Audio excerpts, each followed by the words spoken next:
too optimistic. It's possible. But I'm very realistic. I'm very objective.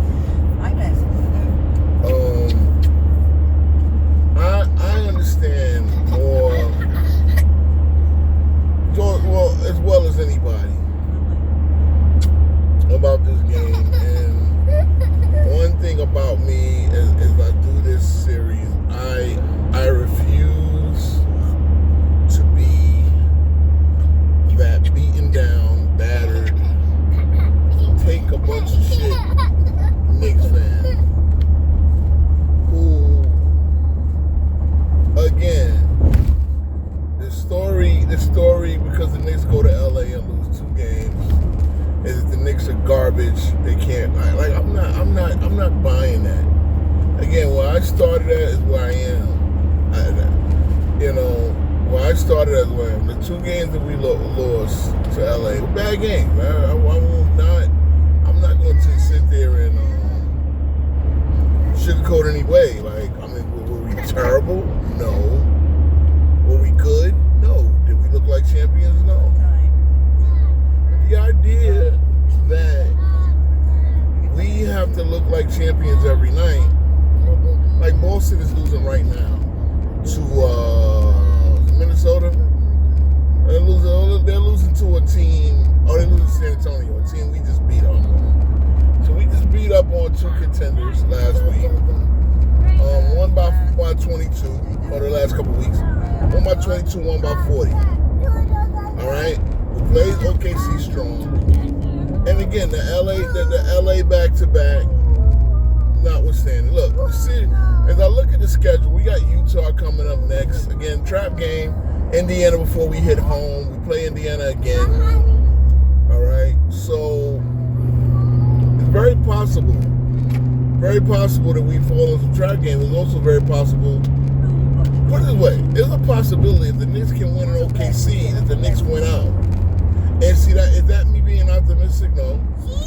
But I expect the Knicks to go 10-4 from here on out. If the Knicks go 10-4, that'll put the Knicks at 51-31. Same record as last year. I expect no worse than 10-4. If the Knicks go 12-3, or 12-2,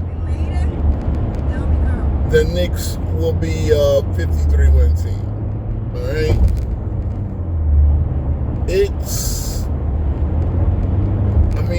However you want to look at it, the schedule actually is pretty. We get a Washington. I think OKC is really the only tough game. I know it's another game with Boston, so we could lose that one. We could lose it to Charlotte, but I still expect the Knicks to go no worse than 10-4, 9-5. So again, even 9-5 puts the Knicks at a 50-win clip for the season. Actually, wait, 16 more games. I'm sorry. So there are 2 games in there. So again, if the Knicks go 10-6, they're 51 wins. If the Knicks go 13-3, you're talking 54 wins. If the Knicks go 8-8, again, last year Brunson missed the up until the last 4 games, and it was a debate whether they should play him. And in all reality, the Knicks did the right thing. They played him because you needed him to not be completely rusty going into the series against Detroit. Even the first couple of games, he still had a little bit of ring rust. Okay. So with with that being said, Knicks have a chance to finish off strong. The schedule gets easy from here on out. At this point, you're working out. The Knicks against contenders this year were a lot better than last year. The Knicks bench is a lot better than last year. So, look, I had to turn my brother's old ball off tonight. I couldn't hear no more. I couldn't take no more. I don't care about what they say about the Knicks on ESPN. I don't care what Kendrick Perkins say. I don't care whoever that chick moderating the show now. Molly's going. I don't even know who it is. I don't care. Stephen A. Smith, I don't care what these casuals who don't really watch Knicks game, who didn't watch when we beat them by 40. Again, have the Knicks been consistent? No. but nobody has. Other than OKC and Detroit. Detroit's coming up with 4. They beating the hell out of the Nets tonight. But the Detroit coming up a 4-game losing streak, and was one of the games they lost to the Nets. They also lost to Miami. I mean, look, Yahoo Sports gives the Knicks a B report card grade, right? Which isn't necessarily unfair. But you give the Philadelphia 76ers a B as well. Why? Because, wait a minute, this team doesn't have Joel Embiid. This team doesn't have Maxey. You see what I'm saying? It's all, right now Philly is in the play-in. How do they get a B grade? They can't get a B minus, a C plus. And this is what I mean, man. The Knicks are held into this. If we don't win every single game, we're a laughingstock. Or sound of panic. I'm not doing it. Y'all can do it. That's fine. Knicks go 12-4 with 53-29. Good season. Are the Knicks closer to being playoff? Like, I like this stupid. I don't deal with stupid. I'm sorry, I don't. ESPN is for stupid basketball fans, and they're making all of y'all stupid, which is why I get on here and look, my production ain't where it needs to be right now. I'm recording a video as I'm driving to Manhattan right now. Okay, it is what it is. But guess what? It is authenticity. I do believe the shit that comes out of my mouth. They don't. They get that. It's Knicks for clicks. They get clicks. Ha ha ha. The Knicks, same old Knicks, blah, blah, blah. Knicks right now one of the top 5 teams in the league. Top 10 offense, top 5 offense, top 10 defense. What are you talking about here? We played 2 bad games and it sounded the alarms. Oh my God. How have the Knicks done things historically? Fine. But what does that have to do with what's going on now? And again, why do the Knicks need to be like beating the crap out of everybody? We don't get any, when we do beat the crap out of teams, we don't get noted for it. We don't get credit for it. When we lose 1 game, 2 games, again, I trust me, I didn't like to lose to those bums. I'm sorry. Like the strippers, again, I've been calling them the strippers. But the Knicks, again, it's a typical end of the road trip, looking forward to get home. I get it. NBA teams don't play well on the road no more, especially after long road trips. And it's a lack of whatever it is. Whatever it is, it's a lack of preparation. It's, that's just the way this generation is. That's why nobody's that far ahead of anybody. Knicks have been, one thing I'm going to say this, I'm going to say consistent. The Knicks have caught everybody's best shot, man. Everybody. Lakers had something to prove.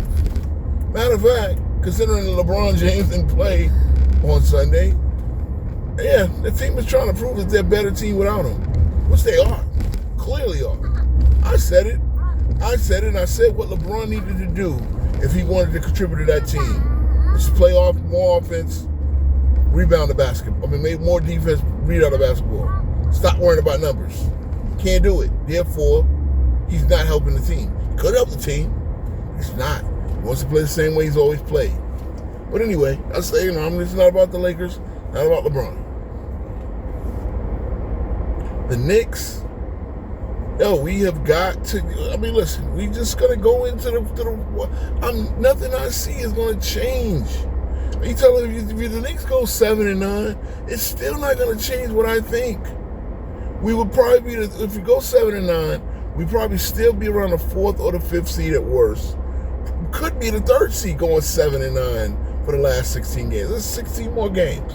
Right now, the Knicks are 41-25. There's 16 more games left.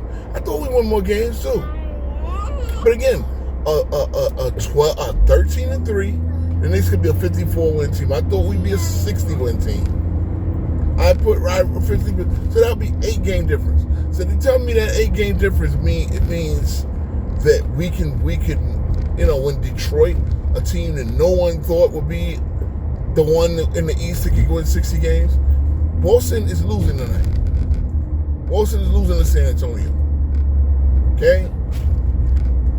Like, they're a team that had playoff experience, but that's also a team that most of the players from that championship team are gone. Was it 1, 2, 3, 4, 5 major guys? Most of that roster's gone. They won in 2024, only 2 years ago. They had to break it up. I mean, some of the moves kind of did make sense. Letting the old guys go, the injured guys. But, I mean, you know, look, again, I mean, it's just people are going to do what they're going to do. The Knicks for Clicks culture is going to rear its ugly head. It's just the way it goes. And you're not going to catch me with it. I'm not going to like go off the deep end. And I get it. It could be, it can't be. We're putting those thumbnails up that the Knicks are not going to win anything, blah, blah, blah. Again, you got to tell me who's going to knock the Knicks off in the East. Please tell me. Don't just give me the same old Knicks nonsense. Give me the team that's going to stop it. If you think it's Detroit, fine, fair. You think it's going to be Orlando? You think it's going to be Boston? You think, they got Tatum back. Okay. Cool. I mean, and again, I got a lot of respect for Tatum, but I don't fear this Boston team. The Knicks are better than Boston. The Knicks are better. I don't care what their record is. The Knicks are better than Boston. They just haven't played like it. And I think, like I said, the best of the Knicks, Knicks got a higher ceiling, lower floor, but a better norm. And it's just a fact. As I said last year, the Knicks were a splitting image of Boston last year. The only thing we didn't do was shoot as many threes as them. Therefore, their efficiency numbers went off the roof. So now the Knicks shoot more threes. And the thing is, when it comes down to it, the Knicks are going to live. And this is the idea about the three-point shot. Having such a three-point attack, you're going to live by the three, you're going to die by the three. And that's just the way it goes. But I have a feeling that the chemistry, all those issues, the Knicks are going to be ready every night. No more back-to-back. Matter of fact, one thing I noticed with the schedule, there's only one more back-to-back. So therefore, I expect to see Mitchell Robinson sit maybe, 3 games top? And I think Mitchell Robinson is a big part of what the Knicks do. Wow, the gas in Manhattan not much cheaper than anyone else. So $3.49 for regular. Boy. But anyway, yeah, man. I'm gonna wrap it up here. I just, like I said, I see too much panic. You're gonna people gonna ask me about my Knicks. You're gonna inbox me as if I'm gonna be rattled. Listen to what I say. The Knicks are contenders. The Knicks are gonna take the East, and they're gonna take the East. Is it gonna be easy? No, but I think they're gonna do it. I just don't see the team with the pedigree to do it. I don't. I think, yes, against Boston is dangerous. Boston is talent. Boston has probably the best two. If Tatum is in the game condition he needs to be, and that's pretty. How he's played the first few games is quite amazing, because you wouldn't even expect a guy like that to be in game shape. So Tatum, give props to Tatum. He's one of the top. He's definitely one of the top 10, and I think when he's healthy, he's one of the top 5 players in the league. Definitely one of the top 10, and arguably top 5. So give him credit for being prepared and making a comeback. He did. I'm happy for him, genuinely. As rooting for the player, not the team. But I just, again, Harden with the Cavs, Tatum coming back to, it's just adding a superstar, and I think this is what happens. Everybody thinks just because you add a superstar, that means it's going to enhance your chances. It's not the NBA. That's not the way the NBA works anymore, man. Not the way the NBA works anymore. Does it help? Yeah, it does. Obviously helps. It helps getting Harden. It helps to a point, but is not what those teams necessarily need. And it doesn't change anything that I assessed about them. I expected it was a chance that Tatum would play some games. I don't expect Tatum to be 100% at any point during this season or the playoff run. You're talking about a 75% Tatum, which is probably better than the guy Hauser, who probably took his spot in the rotation and it wasn't. But yeah, I'm not. Like I said, I'm not moved. Knicks at 5, Knicks at 6. I don't see the Knicks even going to a 7th game, and I see the Knicks in the finals. So, I'll end it here, and let's go Knicks.